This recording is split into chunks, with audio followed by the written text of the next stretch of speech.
told you guys to check in on your liberal friends post-election. I didn't say that in a way that was intended to be facetious. I said that in a way because I understood how this was going to impact certain people. And sure enough, not even a week after the election, which, Trump wasn't my first choice. I was very critical of him as recently as a week ago. And I think it's very sad of the state with how polarized we've gotten. Now, I would say in my own life, I'm seeing less and less of this.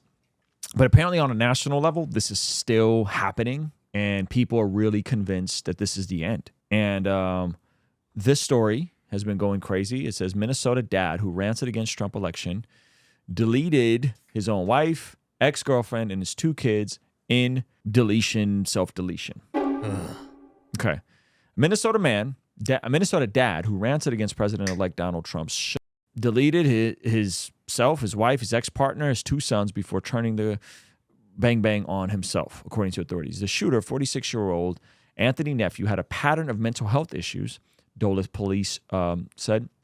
One day after authorities found 5 people deleted inside 2 homes in the city, authorities found Anthony Nephew's ex-partner, Aaron Abramson, 47, and their son, Jacob Nephew, 15, deleted from the apparent gunshot wounds inside their home Thursday afternoon.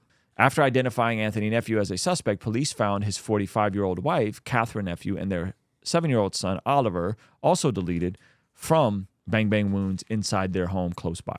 Nephew was also found deleted inside his home with a self-inflicted deletion. Before his rampage, Anthony Nephew had been sharing left-wing and anti-Trump posts on Facebook account. My mental health and the world can no longer peacefully coexist, and a lot of the reason is religion. I am terrified of religious zealots inflicting their misguided beliefs on me and my family. I have intrusive thoughts of being burned at the stake as a witch or crucified on a burning cross. This man got a critter.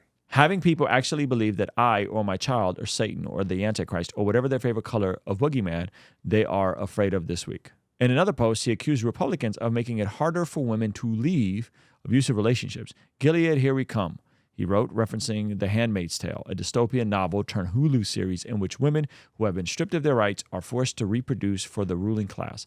Anthony Nephew shared other political posts, including an image of former President Obama, President Biden, and Vice President Harris. The word hate sits under Trump's face, while the word hope, heal, and grow correspond with the Democratic politicians. Yikes. Not that anyone cares, but as an independent voter, I would really like to see both political parties in our country pick better candidates, he wrote. We can do better than a binary choice between fascism and not fascism. Anthony previously even issued a chilling warning about his mental health, writing in an op-ed in a local newspaper, for millions of Americans, a breakdown leads to self-deletion or deletion of other people before self-deletion. Mental health in this country is so he kind of warned people about this. Yeah, but he made it sound like he was giving some sort of cultural commentary. That was a foreshadowing of his own end.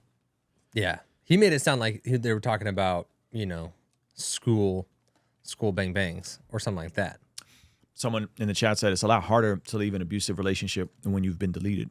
Hello. Yeah, I don't really know. You know what I'm saying? This is the epitome of everything that he sees wrong with other people. Mm-hmm. Like your greatest fear of what you think people who are bad, your greatest fear of all of that, you just did onto the people you love the most. Yeah.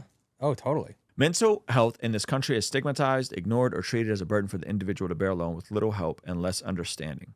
Americans deny they have mental health struggles because they have to, because they're told to, or because they don't realize their mind is broken.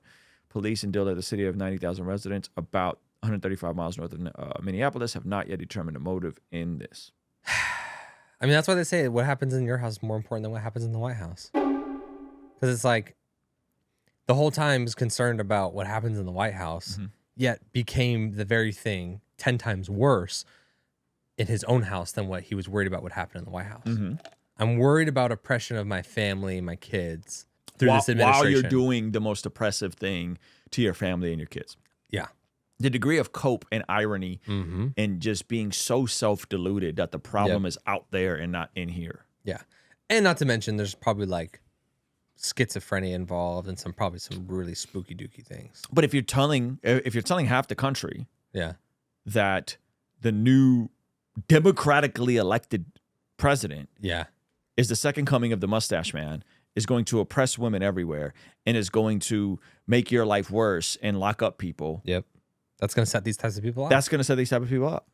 And so what do you think is going to happen? Mm-hmm. Right? What do you think is going to happen by this polarized and charged rhetoric? Yeah.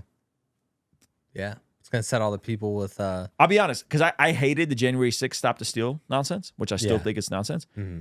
But that wasn't this. What do you mean? Like they weren't on this. They weren't like the Dems are going to wipe you out and take your kids from you and make the world like the Handmaid's Tale. Like Yeah, it wasn't I'm sure this somewhere though. like folks way deep into QAnon stuff were. But this is like way deep in the left. This It's is like awesome. this is way deep in the left. Yeah, yeah. And so I just feel bad for the people that like are incapable of having a coherent, cohesive conversation because of this stuff. Yeah. Yeah, I mean, and it seems very demonic too. Feels like some leftist rhetoric and a lot of demon. You know, like a lot. Yeah, there's a lot of stuff going on there. Especially this weird, like kind of like references to Satan and the devil and all the stuff of like acting like it's and then sure enough, How do you think this connects to people who are taking mental health breaks from their family members that voted for Trump? People are doing that? Oh yeah, that was promoted by a psychologist on MSNBC a couple of days ago. So they're saying take a break, meaning distance yourself This holiday season, and tell them why. and tell them why.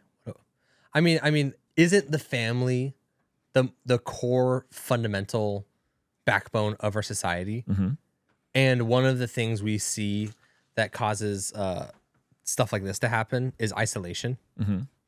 And more so than friends, typically, isn't family the thing that keeps us not isolated? To be a psychologist and tell people to isolate themselves, essentially. Because like, oh yeah, friends are great, Friendsgiving. But they call it Friendsgiving for a reason, because it's on a different day than the actual Thanksgiving. So this Thanksgiving, we're telling people that have right-leaning family members that they shouldn't go to Thanksgiving. But who's that hurting? That's just hurting the person that's sitting alone in their own household. Further increasing, mental health problems because of isolation.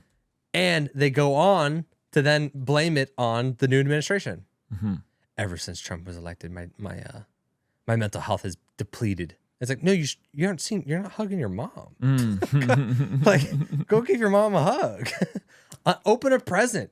Pack a stocking. Think about someone else except for you for once. Yeah. Ugh. Here, I got it right here. Check this out. What is this? Ready for this? Yeah. Do you recommend, just from a psychological standpoint, being around them? We got the holidays coming up. So I love that you asked this question, because That's pulled right out of Kamala's playbook. Thank you for bringing this up. I love this question. there is a push, I think just a societal norm, that if somebody is your family, that they are entitled to your time. And I think the answer is absolutely not. So if you are going into a situation where you have family members, where you have close friends who have voted in ways that are against you, like what you said, against your livelihood, and it's completely fine to not be around those people and to tell them why. Darkness.